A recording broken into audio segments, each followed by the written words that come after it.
Hello friends, मैं हूं आपके सामने गौरव मिगलानी। इस वीडियो में जो चैप्टर अब हम स्टार्ट करने जा रहे हैं दैट इज स्टाफिंग। इस चैप्टर में हम स्टाफिंग का मीनिंग, फीचर्स, इंपॉर्टेंस, स्टाफिंग की प्रोसेस और हम staffing as a part of HRM ये सब टॉपिक स्टडी करने वाले हैं। चैप्टर बहुत ईजी है। तो स्टाफिंग का चैप्टर स्टडी करने से पहले मैं आपको थोड़ा सा रिकैप करा देता हूं। हमने प्लानिंग की यूनिट में क्या स्टडी किया था कि मान लीजिए हमने कोई बिजनेस एस्टेब्लिश करना है, कोई ऑर्गेनाइजेशन बनानी है, तो सबसे पहले हम क्या करते हैं, अपने दिमाग में प्लानिंग करते हैं। अब प्लानिंग आप अपने दिमाग में बना लो या उसको कहीं पर राइट कर लो, तो अल्टीमेटली होती है प्लानिंग। प्लानिंग के अंदर हम पहले से डिसाइड कर लेते हैं कौन करेगा, कब करेगा, कैसे करेगा और किसके थ्रू काम किया जाएगा। ये सारी बातें हम प्लानिंग में डिसाइड कर लेते हैं। अब जब हमने प्लानिंग कर ली तो हम प्लानिंग करने के बाद क्या करते हैं, ऑर्गेनाइजिंग की यूनिट स्टडी कर रहे थे। ऑर्गेनाइजिंग की यूनिट के अंदर आपने स्टडी किया था कि ऑर्गेनाइजेशन का हमको स्ट्रक्चर रेडी करना होता है। बोले तो कौन मैनेजर्स होगा, जिसमें हमने देखा था कि हमने यहाँ पर डिपार्टमेंट्स बना दिए, डिपार्टमेंट्स के नीचे हमने क्या बना दिए, सब डिपार्टमेंट्स बना दिए। तो जब हमने यहाँ पर ऑर्गेनाइजेशन का स्ट्रक्चर रेडी कर दिया था तो हमने उन सब के बीच में रिलेशंस भी एस्टेब्लिश किए थे कि कौन बॉस होगा, कौन नीचे काम करेगा, कौन सुपीरियर है, कौन सुपरिटेंडेंट है, कौन जनरल मैनेजर है, कौन किसके पास अथॉरिटी है, किसके पास रिस्पॉन्सिबिलिटी है, कौन किसको काम बोलने वाला है, कौन किसको जवाब देने वाला है। ये सारी बातें हमने यहां पर डिसाइड कर ली थी। बट सबसे इंपॉर्टेंट बात पता है क्या है, अभी हमारे पास काम करने वाले लोग नहीं आए हैं। मतलब हमने पोस्ट तो क्रिएट कर दी, हमने स्ट्रक्चर तो रेडी कर दिया, बट अभी हमारे पास काम करने वाले इंसान नहीं आए हैं। तो स्ट्रक्चर रेडी करने के बाद तो अल्टीमेटली हमें किसको बुलाना है, लोगों को बुलाना है। तो इस काम को हम कहां पर स्टडी करने वाले हैं, स्टाफिंग के अंदर। अब स्टाफिंग होती क्या है, स्टाफिंग का मतलब है हमको ऐसे लोगों को अपॉइंट करना है जिसमें कुछ स्किल्स हैं जो उस पोस्ट को सूट करते हैं, जिस काम को करने की उनके अंदर क्षमता है। मतलब हमने जो ऑर्गेनाइजेशन के अंदर पोस्ट क्रिएट की हैं उन पोस्ट्स के अकॉर्डिंग ही हमको, उसी के अकॉर्डिंग हमें इंसानों की नीड है, तो इसको इन्होंने बोला स्टाफिंग। तो हम क्या करते हैं, हमारे पास दो टाइप के लोग होंगे, ये जिनके पास कैपेसिटी या स्किल्स ज़्यादा है।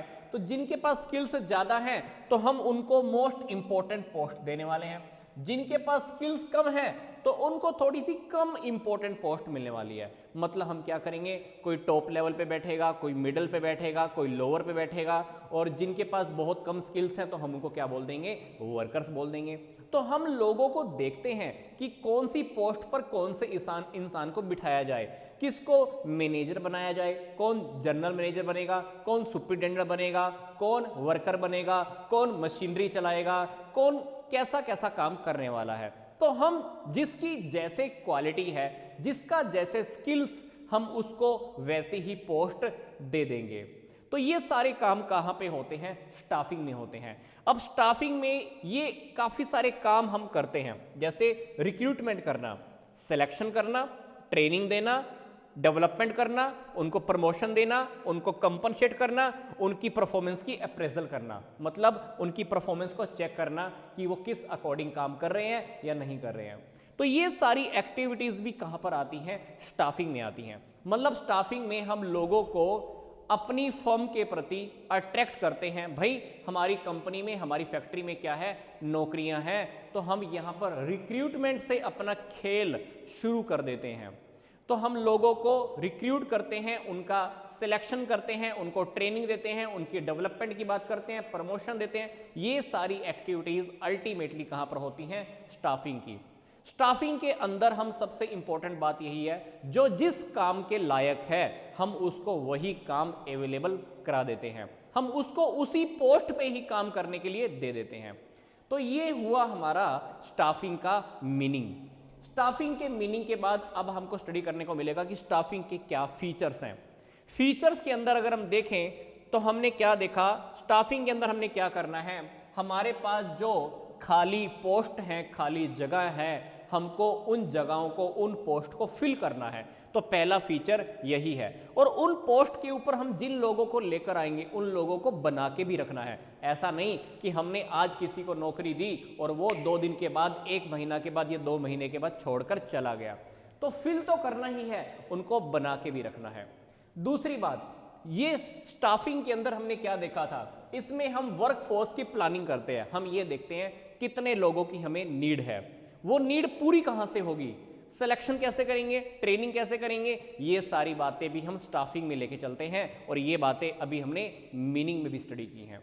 तीसरी बात, हम स्टाफिंग के अंदर फोकस करते हैं हमारा जो वर्कफोर्स है उनका सेटिस्फैक्ट्री मेंटेन हो, उनका लेवल मेंटेन हो, और जो अकॉर्डिंग हमने उनको काम करने के लिए कहा गया है, जो हमें काम चाहिए वो काम भी हमारा होता रहे और हमारी मैन पावर भी सेटिस्फाई रहे। अगली बात क्या है, related to any combination of employees.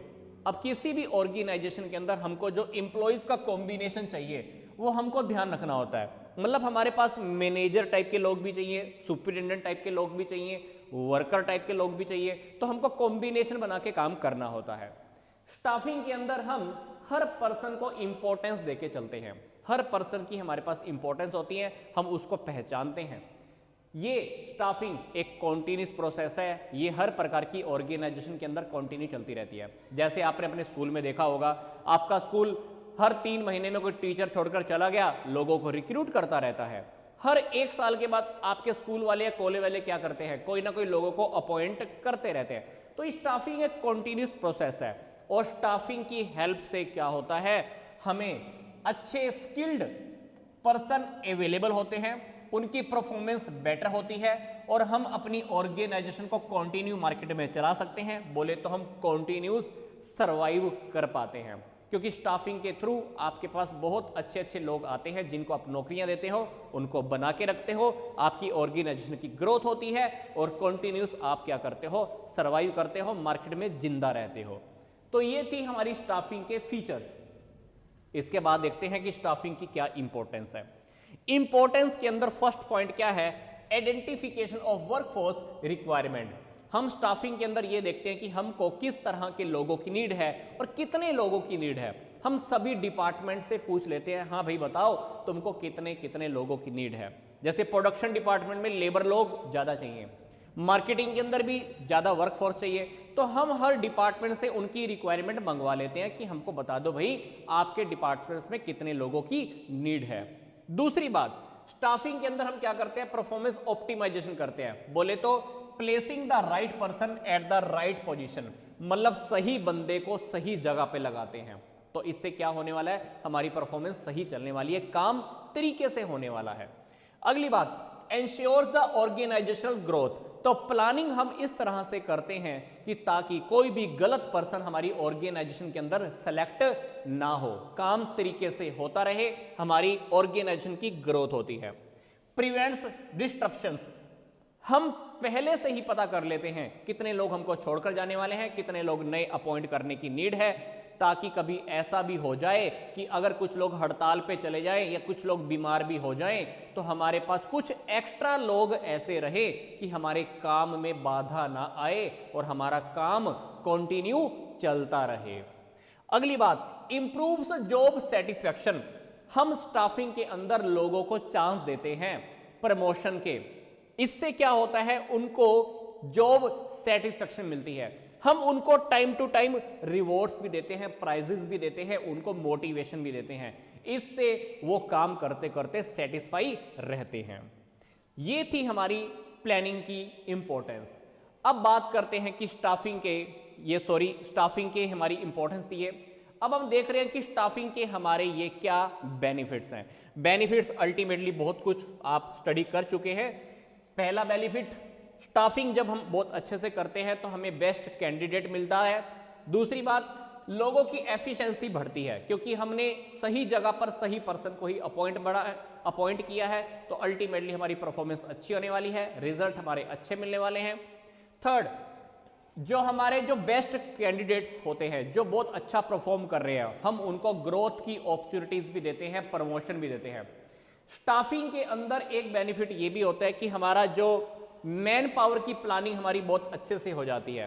मतलब हमको पहले से पता चल जाता है कि कितने लोगों की हमें नीड है, एक्स्ट्रा लोगों को कहाँ पे अपॉइंट करना है, अगर कम है तो वो कहाँ पर जाएंगे, ये सब हम पहले से डिसाइड कर लेते हैं। फिर ऑर्गेनाइजेशनल हार्मोनी, जितने भी डिपार्टमेंट्स होते हैं, जितने भी मैनेजर्स होते हैं, उनके बीच में भी एक कोऑर्डिनेशन एस्टेब्लिश हो जाता है और प्रॉपर हमारा काम चलता रहता है। हम इसके अंदर लोगों को प्रॉपर ट्रेनिंग देते हैं, हार्मोनी बना के रखते हैं, हम ये डिसाइड कर लेते हैं कि हमको ऑर्गेनाइजेशन का काम बहुत स्मूथ तरीके से करना है और हमारा काम रुके ना, हम इस तरह से देख लेते हैं। तो प्लानिंग के अल्टीमेटली बहुत सारे बेनिफिट मिल जाते हैं, जिसमें बेस्ट कैंडिडेट के सिलेक्शन से लेकर हमारी ऑर्गेनाइजेशन के हर डिपार्टमेंट के अंदर हार्मोनी आपस में बना रहता है, लोग आपस में कोऑर्डिनेट करते हैं, काम प्रॉपर तरीके से चलता रहता है। ये पॉसिबल कैसे होगा? स्टाफिंग अगर हमने बहुत अच्छे से की है तब ही। बात आती है बहुत ब्यूटीफुल और बहुत इंपॉर्टेंट बट इजी हमारी स्टाफिंग की प्रोसेस। स्टाफिंग की प्रोसेस के अंदर हमारे पास ये कुछ स्टेप्स दिए हुए हैं। इन स्टेप्स को हम थोड़ा सा डिटेल्स में स्टडी करने वाले हैं, बहुत इजी लैंग्वेज के अंदर। स्टाफिंग की प्रोसेस के अंदर जो फर्स्ट स्टेप है हमारा वो क्या है? Estimating man power requirement. सबसे पहले हम क्या करते हैं, ये पता कर लेते हैं कि हमको कौन कौन सी पोस्ट पर कितने कितने लोगों की नीड है और वहां पर किस प्रकार की क्वालिफिकेशन के, कौन सी स्किल्स के, कौन से एक्सपीरियंस के लोगों की नीड है। तो जब हम मैन पावर की रिक्वायरमेंट्स देखते हैं कि भाई कितने लोगों की नीड है, कितने लोगों की जरूरत है, हम प्रमोशन, रिटायरमेंट, इस टाइप की चीजों का भी ध्यान रखते हैं कि भाई हमारी फर्म में से कितने लोगों को प्रमोट किया जाना है, कितने लोग रिटायरमेंट होने वाले हैं। तो इन 2-3 बातों का भी हम साथ में ध्यान रखते हैं। उसके अकॉर्डिंग हम ये चेक करते हैं कि रियलिटी में हमें कितने लोगों की नीड है, कितने लोगों की जरूरत है। तो फर्स्ट स्टेप के ऊपर हम क्या करेंगे, मैन पावर की कितनी रिक्वायरमेंट है ये हम चेक कर लेंगे। जब हमको ये पता चल गया तो उसके बाद हम क्या निकाल देते हैं, रिक्रूटमेंट निकाल देते हैं। हमको ये तो पता चल गया कि कितने लोगों की नीड है। अब एक ऑर्गेनाइजेशन क्या करने वाली है, लोगों के सामने पोस्ट निकालने वाली है। न्यूज़पेपर की हेल्प लेंगे, मैगजीन्स की हेल्प लेंगे, या ये कह लीजिए कि मीडिया की हेल्प लेंगे, फेसबुक की हेल्प लेंगे, व्हाट्सएप की हेल्प लेंगे। इन सारी हेल्प से हम क्या करने वाले हैं, रिक्रूटमेंट निकालने वाले हैं। रिक्रूटमेंट के अंदर हम क्या करते हैं, मैक्सिमम लोगों को ऑर्गेनाइजेशन के अंदर हम नौकरियों के लिए, फॉर्म भरने के लिए, अप्लाई करने के लिए कहते हैं। तो रिक्रूटमेंट के अंदर क्या होता है, a large number of applicants through the various channels such as the print media, electronic media and the internal posting.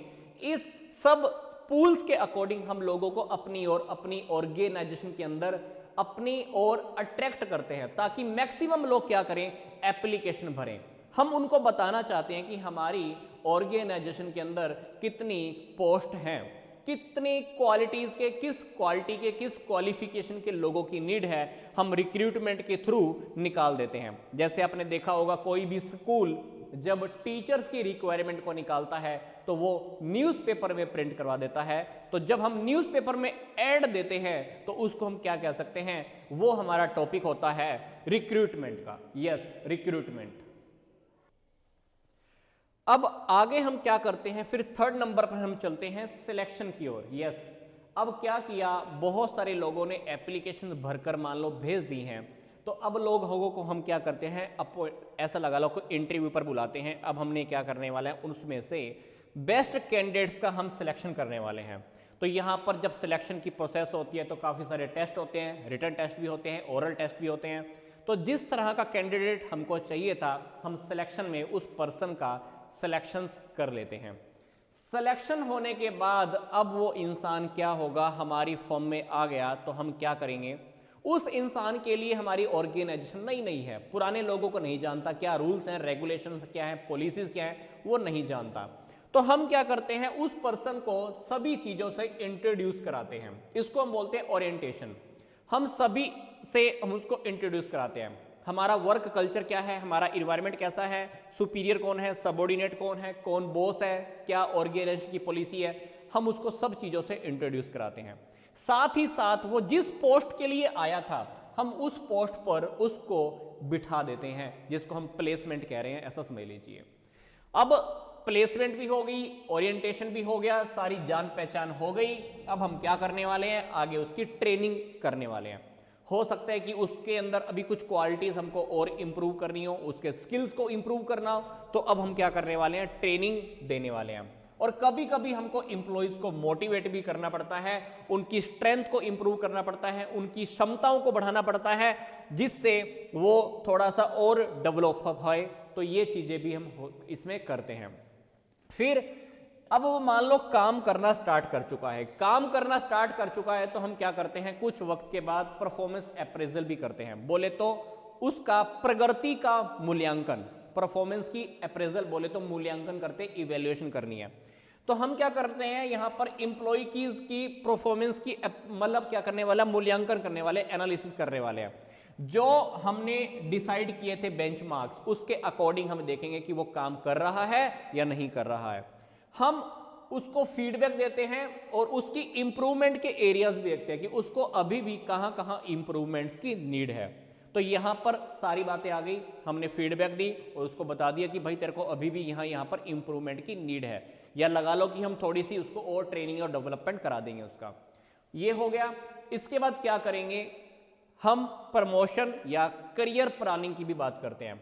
बोले तो अब हम किसी इंप्लॉय को देखेंगे कि भाई वो इंप्लॉय बहुत अच्छा काम कर रहा है, तो यहां पर हो सकता है कि हम उस प्रमोशन को भी लेकर आए।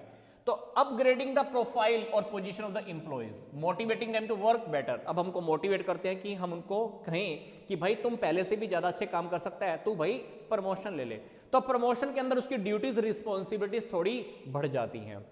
तो offering great responsibility lead to higher pay and job satisfaction, उसको सैलरी ज्यादा मिलेगी और उसको सेटिस्फेक्शन भी मिलने वाली है। फिर हम क्या करने वाले हैं, उसको कंपनसेशन की बात करते हैं। Providing reward to the employees in the form of salaries, हम एम्प्लॉयज को सैलरीज या वेजेस, इंसेंटिव, कमीशन, बोनसेस, इस फॉर्म में हम उनको कंपनसेट भी करते हैं। Offering indirect compensation such as the medical facility and other benefits, कभी कभी ऐसा होता है ना कि आपने उनको कुछ अदर बेनिफिट भी दे देते हैं, भाई तेरे बच्चे को मैं स्कूल में फ्री पढ़ा देता हूँ, या तेरे घर पे काम करने के लिए मेड दे देता हूँ, वो काम का पैसा मैं दे दूंगा, या मेडिकल का खर्चा तेरा मैं दे देता हूँ, है ना, तेरा आने जाने का ट्रैवलिंग का खर्चा मैं दे देता हूँ। तो ये सारे अदर बेनिफिट्स के अंदर आ गया। तो स्टाफिंग की इस प्रोसेस के अंदर हमने क्या देखा, सबसे पहले हम करते हैं मैन पावर की रिक्वायरमेंट का पता, भाई हमको कितने लोगों की नीड है। फिर हम क्या निकालते हैं, फिर हम पोस्ट निकाल देते हैं अखबार के थ्रू, मैगजीन के थ्रू, व्हाट्सएप के थ्रू, हम बता देते हैं कि भाई हमारे पास इतने इतने लोगों की नीड है। हमने रिक्रूटमेंट निकाल दी, लोगों को इंटरव्यू के लिए बुलाया, तो हमने उसमें से लोगों का सिलेक्शन कर लिया। सिलेक्शन करने के बाद हमने उनको अपॉइंटमेंट कर दी, उनको नए नए लोगों से मिला दिया, बिजनेस के अंदर क्या क्या पुराना है, क्या नया है, क्या पॉलिसीज है, कौन सबॉर्डिनेट है, कौन सुपीरियर है, सबसे इंट्रोड्यूस कर दिया, ट्रेनिंग कर दी, डेवलपमेंट कर दी। फिर हमने उसके काम का मूल्यांकन किया, जो कुछ हमने डिसाइड किया हुआ था उसके अकॉर्डिंग वो काम कर रहा है या नहीं कर रहा है, भाई यहां पर तेरे को अभी भी और इंप्रूवमेंट की नीड है, सब बता दिया। अगर कोई इंसान ज्यादा अच्छे से काम कर रहा है तो हम उसको प्रमोशन भी करा देते हैं, उसको ज्यादा सैलरी मिलेगी अभी। फिर कंपनसेशन की बात आ रही है, कंपनसेशन के अंदर हमने क्या स्टडी किया, सैलरी, वेजेस, बोनस, या कुछ अदर मेडिकल बेनिफिट्स लगा लो, या कुछ और इंसेंटिव लगा लो। तो ये सारी बातें कंपनसेशन में आ गई। तो ये थी हमारी क्या, स्टाफिंग की कंप्लीट प्रोसेस। तो स्टाफिंग की कंप्लीट प्रोसेस में हमने मैन पावर की रिक्वायरमेंट से लेकर कंपनसेट तक करने की पूरी प्रोसेस को सिंपल लैंग्वेज में स्टडी कर लिया। अब हम चलते हैं हमारे नेक्स्ट टॉपिक की ओर। ऐसा समझ लो कि चैप्टर का हमारा ये सेकंड पार्ट शुरू हो रहा है। इस पार्ट को हम क्या कह सकते हैं, staffing as a part of human resource management. इस पार्ट में हमको क्या कह रहा है, ध्यान से समझिएगा।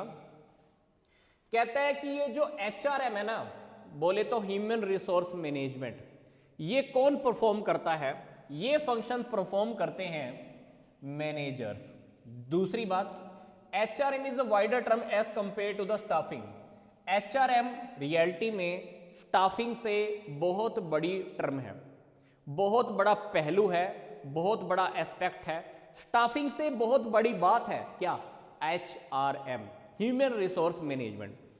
एचआरएम के अंदर स्टाफिंग भी आती है, रिकॉर्ड कीपिंग भी आता है, एचआरएम के में ही पर्सनल पॉलिसीज भी आती हैं, formation, conducting personal research, providing expert services, ये सारे टॉपिक किस में आते हैं? एचआरएम में आते हैं। अब देखा जाए तो स्टाफिंग खुद किस में आ रहा है? एचआरएम में आ रहा है। तो यहां पर क्या कह रहा है कि स्टाफिंग रियलिटी में एचआरएम का एक पार्ट है। अब कहता है कि किसी भी ऑर्गेनाइजेशन की परफॉर्मेंस ये किस पे डिपेंड करती है? ये डिपेंड करती है इंसानों के ऊपर, इंसानों की परफॉर्मेंस के ऊपर और उनकी एफिशिएंसी के ऊपर। भाई कोई भी ऑर्गेनाइजेशन अच्छी चल रही है या नहीं चल रही है, प्रोडक्शन अच्छा हो रहा है कि नहीं हो रहा है, अच्छी क्वालिटी का प्रोडक्शन होगा कि नहीं होगा, हर ये किस पे डिपेंड करता है? इंसानों के ऊपर, बोले तो ह्यूमन रिसोर्स के ऊपर। फिर कहता है the success in achieving the goals and objective of the organisation is also dependent on the level of the motivation. अब किसी भी ऑर्गेनाइजेशन के अंदर हम अपने गोल को अचीव कर पाएंगे या नहीं, ऑब्जेक्टिव्स को अचीव कर पाएंगे या नहीं, ये किस पे डिपेंड करता है कि हमने किस तरह से लोगों को मोटिवेट किया हुआ है, या हम उनको किस तरह से उसकी स्किल्स को कैसे इंप्रूव करते हैं, या उनकी स्किल्स को कैसे बाहर लेकर आते हैं, ये सारी बातें आ जाती हैं। तो मतलब अल्टीमेटली किसी भी ऑर्गेनाइजेशन की जो सफलता है, जो सक्सेस है, वे ह्यूमन रिसोर्स पर डिपेंड करती है। बट हमने इस टॉपिक में एक बात मेन इंपॉर्टेंट क्या समझनी है कि ये जो स्टाफिंग है, स्टाफिंग रियलिटी में एचआरएम का एक हिस्सा है। तो एचआरएम में ये सारी बातें आ गई, जिसमें स्टाफिंग भी एक छोटा सा हिस्सा है। तो इसीलिए इन्होंने क्या लिख रखा था ऊपर, staffing as a part of human resource management. अब बात आती है कि ये जो एचआरएम है, इसकी कौन कौन सी स्पेशल एक्टिविटीज होती हैं? बोले तो human resource management, human resource management recruitment का काम करता है। ये हमने लोगों को क्या सैलरी देनी है, क्या वेजेस देनी है, ये स्ट्रक्चर रेडी करने का काम भी एचआरएम का होता है। तीसरी बात, ट्रेनिंग के कौन कौन से प्रोग्राम होंगे, उनको डिजाइन करना, उनको इंप्लीमेंट करना और रियलिटी में प्रैक्टिकली वे में उनको ट्रेनिंग देना, ये भी एचआरएम का काम है। फिर ग्रीवेंस हैंडलिंग, बोले तो कभी कभी कुछ हमें इंप्लॉइज के लेवल पे कुछ कंप्लेंट्स भी आती हैं, तो हम उनकी प्रॉब्लम्स को सॉल्व करते हैं, उनकी कंप्लेंट्स को हैंडल करते हैं और वो हमारी ऑर्गेनाइजेशन में बने रहें, हम इस लेवल पे भी काम करते हैं। फिर कुछ और एक्टिविटीज भी हैं एचआरएम की, जिसमें हम बात करते हैं लेबर रिलेशंस की। लेबर्स के साथ हमारे रिलेशंस अच्छे बने रहें, तो ये काम भी किसका होता है? ह्यूमन रिसोर्स मैनेजमेंट का। तो ह्यूमन रिसोर्स मैनेजमेंट कभी कभी लेबर यूनियंस की भी हेल्प लेती है। लेबर यूनियंस के साथ हम मीटिंग करते हैं और हम ये देखते हैं कि लेबर को किस लेवल की प्रॉब्लम आ रही है। इससे क्या होगा? लेबर्स के साथ हमारे रिलेशन अच्छे होंगे, वो ऑर्गेनाइजेशन के लिए खुश होकर काम करने वाले हैं। एचआरएम का जो अगला काम है वो है सोशल सिक्योरिटी की प्लानिंग करना। पर हर इंप्लॉय क्या चाहता है? आज के टाइम में हर इंप्लॉय ये चाहता है कि जब भी मैं रिटायर हो जाऊं तो उसके बाद भी मुझे कुछ ना कुछ मिलता रहे, मेरी सोशल सिक्योरिटी रहे, मेरे को नौकरी से निकाल ना दिया जाए कभी भी। तो ये सोशल सिक्योरिटी कहीं ना कहीं एचआरएम प्रोवाइड करता है। Legal compliances, defending the company in the law suit, कभी कभी ऐसा होता है कि कंपनी के खिलाफ कोई ना कोई केस हो जाते हैं, उन केसेस से बचाने का काम या कंपनी की ओर से लड़ने का काम कौन करता है? एचआरएम करता है। फिर जॉब एनालिसिस, जॉब एनालिसिस क्या है? इस टॉपिक को ध्यान से समझ लेना। जॉब एनालिसिस भी रियलिटी में एचआरएम का ही एक काम है, या ये कह लीजिए कि जॉब एनालिसिस एचआरएम की एक एक्टिविटी है।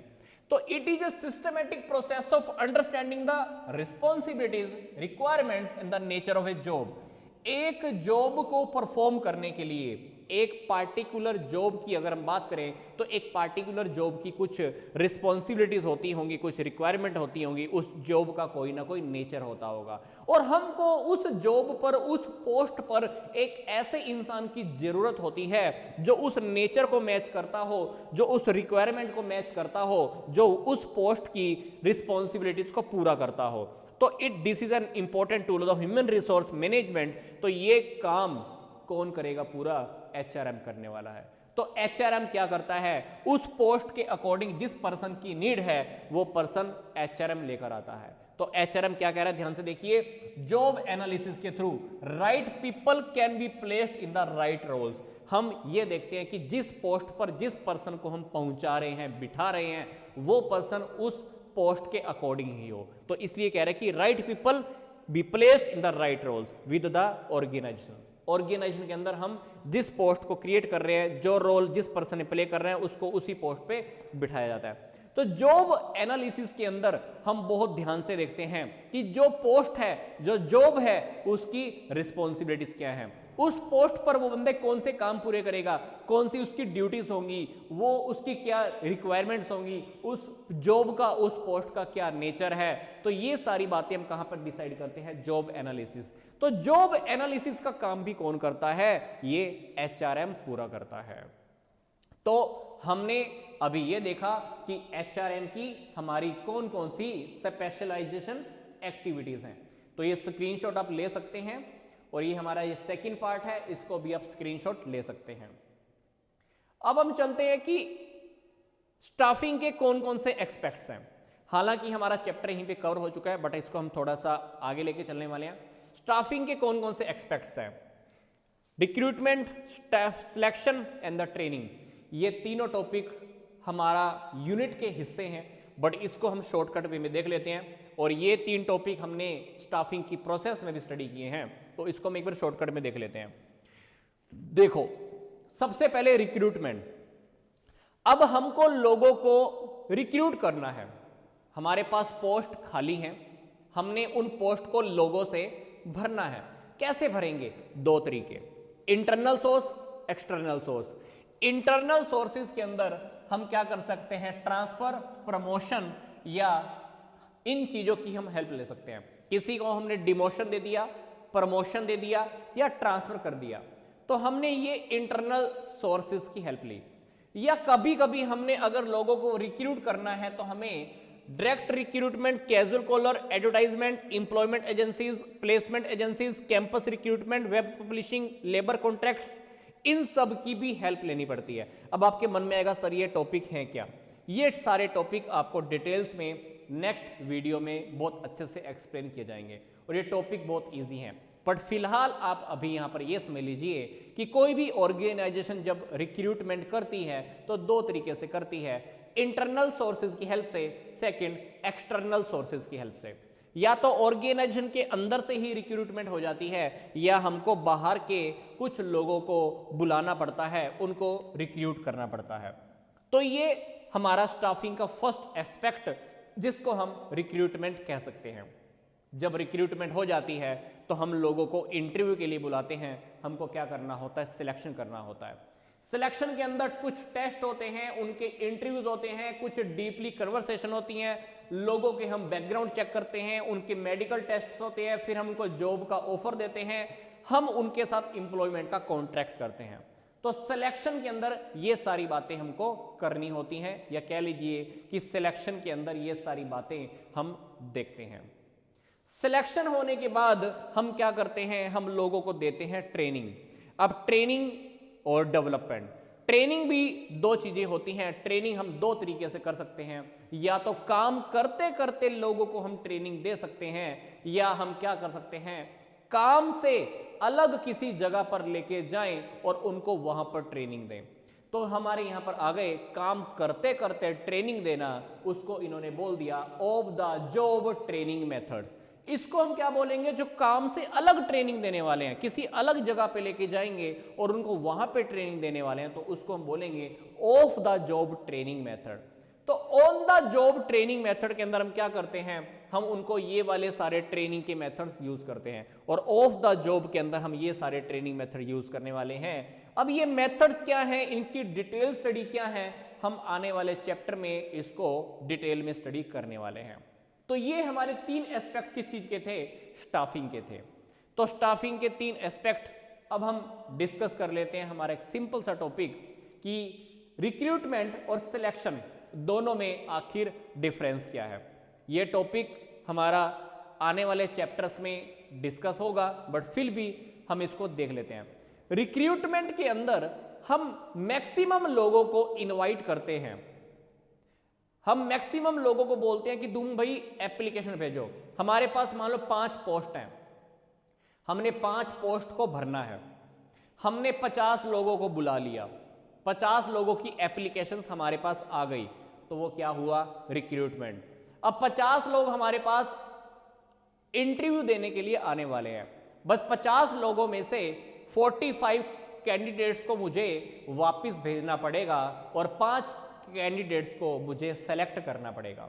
तो मैंने 45 को भेज दिया, 5 को रख लिया, तो 5 को मैंने क्या किया, सेलेक्ट कर लिया। तो इसीलिए एक डिफरेंस यहां पर क्रिएट हो रहा है, क्योंकि रिक्रूटमेंट में हम मैक्सिमम लोगों को पोस्ट के लिए अप्लाई करने के लिए इनवाइट करते हैं, तो इसलिए रिक्रूटमेंट एक पॉजिटिव प्रोसेस है और रिक्रूटमेंट एक नेगेटिव प्रोसेस है, क्योंकि 50 लोग हमारे पास आए, 5 को मैंने सेलेक्ट किया, 45 को मैंने कैंसिल कर दिया, तो ये सिलेक्शन एक नेगेटिव प्रोसेस है। कुछ और भी देख लेते हैं, तो इसके कुछ डिफरेंसेस के पॉइंट हम आने वाली वीडियो में बहुत अच्छे से देखने वाले हैं। ये टॉपिक हमारा नेक्स्ट वीडियो में कवर हो जाएगा चैप्टर के अकॉर्डिंग। अब हम देखते हैं कि ट्रेनिंग और डेवलपमेंट क्या होता है। ट्रेनिंग और डेवलपमेंट भी हमारा स्टाफिंग का एक एस्पेक्ट है। जैसे हमने 2 एस्पेक्ट देखे ना अभी तक, रिक्रूटमेंट एंड द सिलेक्शन, अब हमारा एक थर्ड एस्पेक्ट है जिसको इन्होंने ट्रेनिंग एंड डेवलपमेंट का नाम दिया हुआ है। ट्रेनिंग क्या है, ट्रेनिंग से हम किसी स्पेशल स्किल्स के ऊपर काम करते हैं, एक स्पेसिफिक स्किल के ऊपर काम करके उनको इंप्रूव कराते हैं, जबकि डेवलपमेंट फोकस करती है ओवरऑल ग्रोथ के ऊपर। ओवरऑल ग्रोथ, अब मान लीजिए कोई इंसान हमारे पास नौकरी के लिए आया, तो हमने उसको कंप्यूटर की जॉब के लिए रख लिया, तो कंप्यूटर के काम से रिलेटेड मैंने उसको ट्रेनिंग दी, उसको मैंने कंप्यूटर का काम बहुत अच्छे से और सिखाया और अच्छे से सिखाया, तो मैं उसको कहूँगा कि मैंने उसको ट्रेनिंग दी है। एक सेकंड एग्जांपल अब सोच के देखिए, मैंने उस पर्सन को प्रोडक्शन डिपार्टमेंट का काम भी सिखा दिया, परचेज डिपार्टमेंट का काम भी सिखा दिया, मार्केटिंग का डिपार्टमेंट भी सिखा दिया, फाइनेंस का काम भी सिखा दिया, तो मैं उसको कहूँगा ये डेवलपमेंट का टॉपिक है ये। तो डेवलपमेंट के टॉपिक के अंदर हम क्या करते हैं, एम्प्लॉयज़ की ओवरऑल ग्रोथ करते हैं, जबकि ट्रेनिंग के अंदर एक स्पेशल स्किल के ऊपर ही इंप्रूव करने की बात की जा रही है। यस, ट्रेनिंग एक स्पेशल स्किल की होती है और डेवलपमेंट ओवरऑल ग्रोथ की बात कर रहा है। बट किसी भी ऑर्गेनाइजेशन के लिए ये दोनों के दोनों टॉपिक बहुत इंपॉर्टेंट है, ट्रेनिंग भी और डेवलपमेंट भी। अब बात आती है कि हमारे on the job method training के कौन से हैं, जिसमें हम ये सारे टॉपिक आने वाली वीडियोस में स्टडी करने वाले हैं। On the job training method and the of the job training method, ये टॉपिक बहुत इजी है। आने वाले जो हमारे चैप्टर है अभी स्टाफिंग के और उसमें हम कवर करने वाले हैं। तो फिलहाल हमारा जो इस चैप्टर का जो मेन थीम था वो हमने यही कवर करना था, हमारा स्टाफिंग का मीनिंग, स्टाफिंग के फीचर्स, इंपॉर्टेंस, स्टाफिंग की process and staffing as a part of HRM। और यह हमने इस टॉपिक को देखा जो HRM की स्पेशल एक्टिविटीज़ या HRM की स्पेशल ड्यूटीज़ होती हैं वो आखिर कौन सी होती है। ये चैप्टर हमारा स्टाफिंग का था, चैप्टर बहुत इजी है। तो मिलता हूँ मैं आपको नेक्स्ट वीडियो में।